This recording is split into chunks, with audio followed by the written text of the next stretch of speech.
So continuing with the next day, we have a slight issue.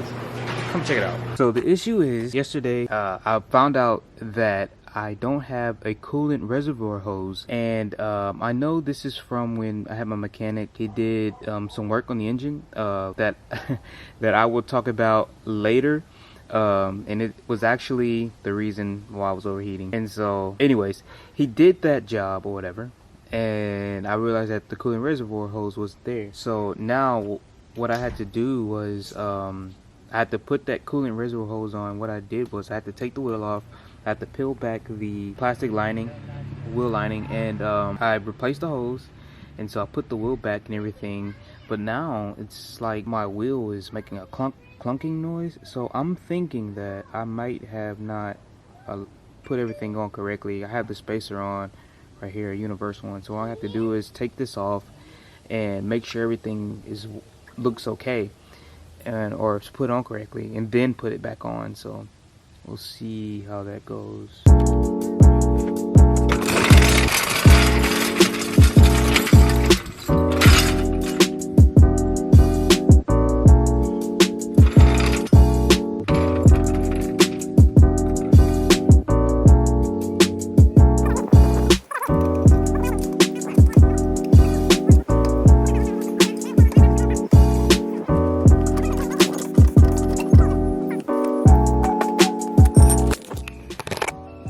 So as I'm looking now, I was loosening the lug nuts, and for some reason they weren't even tight.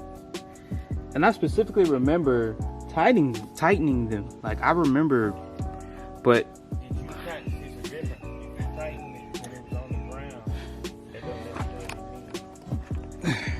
mean yeah.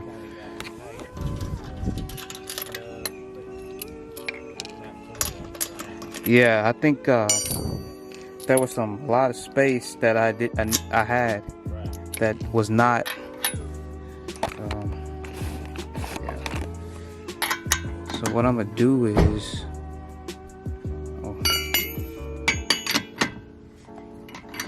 that should not be that loose. I mean, I'm literally loosening it with one hand. But not only that, like the other ones were, I didn't even need the.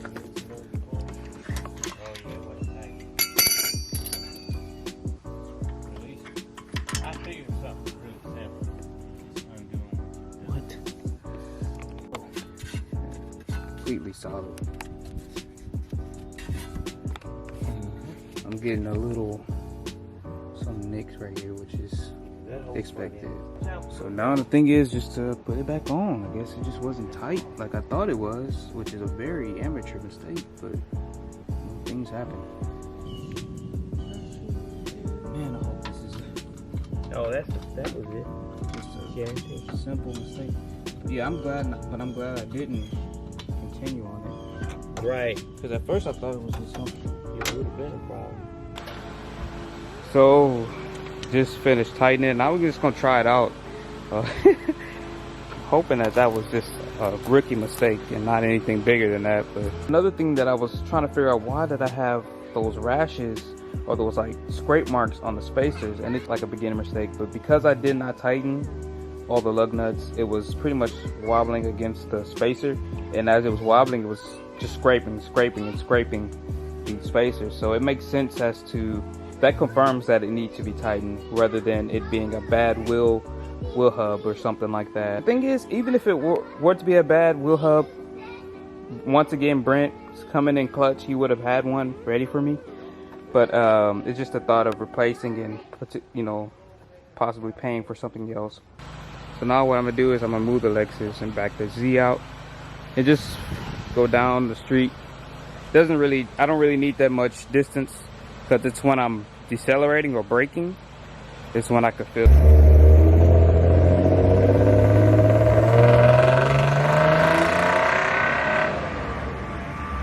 Okay, so I'm on my phone. Let's see how this goes.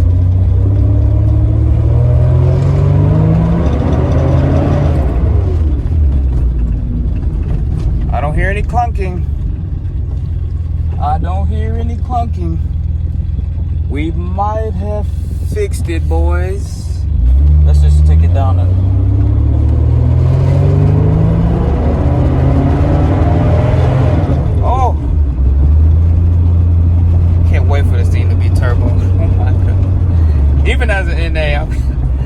get a lot of fun, mainly because I've only been in one boosted car, and that's Haas. Shout out to him.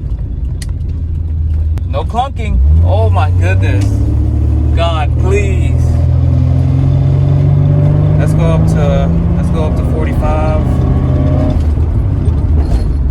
We're good.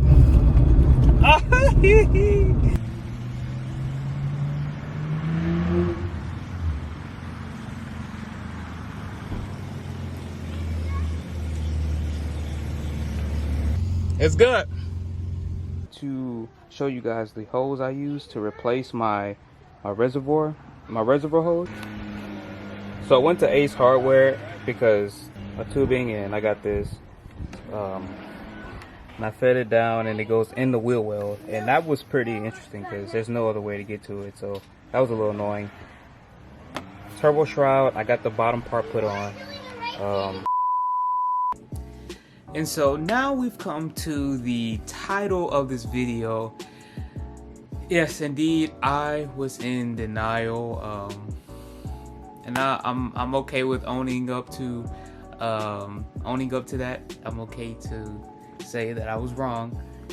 We recently had a revelation of why the car was overheating. And many of you guys knew it. I'm pretty sure those who are gearheads, who kind of know some things about cars, can probably obviously tell that it was a water pump issue. But I didn't want to believe it. I was like, no, we cannot have a water pump issue. I was told that the 120K was already done on it. The water pump, all that stuff. The gaskets, all that stuff was put on for the cams, and I'm just like I'm literally seeing like leaks and stuff, and so I'm like, okay, well, there's a possibility that it's just, you know, residual from before. Well, no, I was wrong, and I'm okay with saying I was wrong. So yes, I had a water pump failure, or a water pump that was failing on me, and the thing that's so awesome about it, or not really necessarily awesome, but was so like opened my eyes and like made me so grateful, and I was like, God, thank you, was because I've had some situations, or I had some times where I was driving, going on cruises with some of the guys, car meets and stuff, and I noticed like the first time the temp went up was when I was all the way, if you're not from Houston, you probably wouldn't really know this, but I was all the way in Kemah, and that's very far drive from Cypress, and like an hour and some change, and it was overheating, and I'm like, well, that's new. And so I got worried, but you know, since it was failing, it wouldn't do it every single time. It wouldn't overheat every single time, but it would overheat. And so I was just like, okay, this is new. But you know, I didn't really think much of it. I started off with changing coolant, I changed the thermostat after the 120K kit. It was 3 times. I changed the thermostat 3 times, flushed it.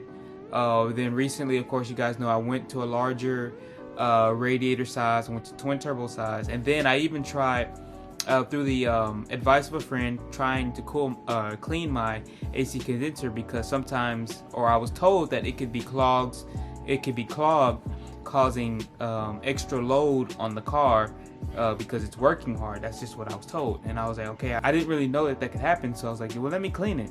What can it do? It's only like a $3 can. And so I sprayed it, cleaned it, like in the previous vlog that I posted not too long ago. I cleaned it. What else did I do? Man, I did a few things that I can't really think of at the moment, but to help it, you know, combat the whole overheating. Well, fast forward to maybe about this is the beginning of November, the beginning or towards the end of September-ish. Well, I noticed the fail.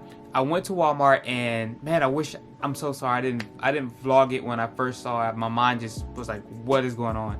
I saw a puddle of coolant under the car, and I'm like, that can't be mine, you know, maybe I parked in a spot that I already had. Well, no, I drove home, and then as I'm backing, because I backed the car up in the driveway, well, there's just a trail of coolant just going, you know, up the driveway, and then I look under, and there's just pools of coolant, and I'm like, no way, this cannot be the water pump. And so we put the car on jack stands, and then the pictures right here, you can see that the belt literally was just dangling off, and so it failed.